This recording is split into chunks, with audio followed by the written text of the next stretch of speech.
Na po kami sa loob po ng St. Peter's Square. So maya-maya po, no, ay mag-umpisa na po yung mass dito ni Pope Francis. Isang magandang umaga po sa inyong lahat at welcome po sa Joms Channel. So ngayon kami po ay naglalakad patungo po ng St. Peter's Basilica dito po sa Roma, Italia. Ito po ang aming itinerary ngayon na kung saan ito po ay ang audience namin sa Santo Papa dito po sa Vatican. So ngayon, nandito po kami sa pilahan at nagpipila po, napakarami pong tao dito na nagpipila para makita po si Pope Francis at magkaroon po ng blessing. So ang mga tao nito ay galing po sa iba't ibang panig ng daigdig na gusto po makapasyal, makapunta dito po sa St. Peter's Basilica at makakuha ng blessing sa Santo Papa. So yun po yung mga kasamahan ko nandito po sa gilid at sila po ay nag-aantay din, nakikipila dito po sa mahabang pila sa labas po ng Vatican. So maya-maya po titingnan po natin kung ano po ang mangyayari dito po sa aming lakad dito po sa St. Peter's Basilica. So dito na po kami sa loob at marami pa pong mga bakanting upuan at papasok pa lang po yung mga tao. So maya-maya po, no, marami na pong tao dito dahil marami pong nakapila doon sa labas, no. Sa labas, maraming mga security bago ka makapasok dito sa loob ng St. Peter's Basilica.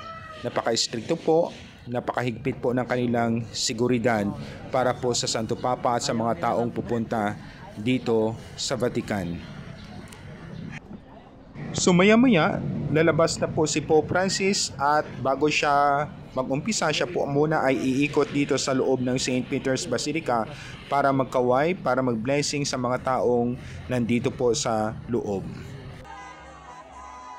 So ito na si Pope Francis, lumabas na po mula po sa Vatican at umiikot na siya dito sa loob po ng square.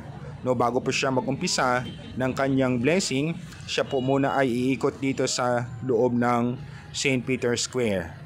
So ayan, no, marami pong mga security yung bumubuntot sa kanya para po magiging secured ang kanyang pag-ikot dito sa loob ng St. Peter's Basilica.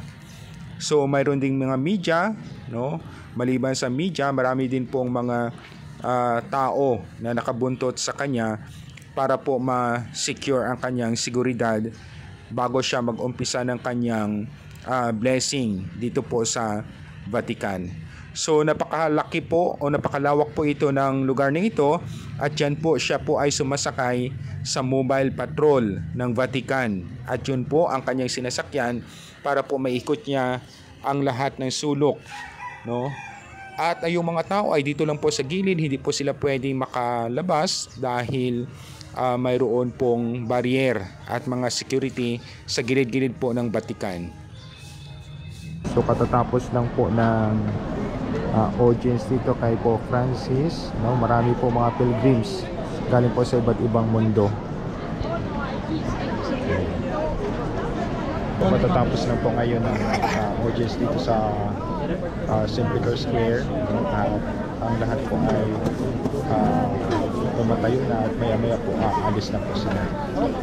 So sa likod po ay St. Peter's Square po, dito po kami ngayon sa nag-picture-picture. So ito po yung mga kasamahan ko. Ayan.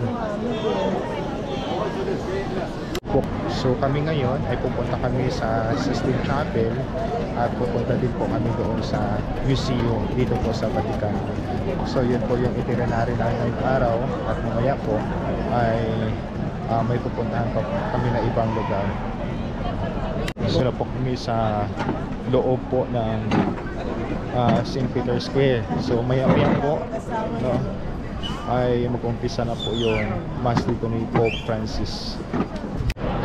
So ngayon ay kami ay nandito sa harap po at pipicturean po namin. Magpipicture po muna kami. Okay, ayan po, nagpipicture po muna kami. Ito, video ito. Okay. Say, hi vlog. Okay. Ready, one. Ready, 1, 2. Fight. Okay. Ito si Thomas.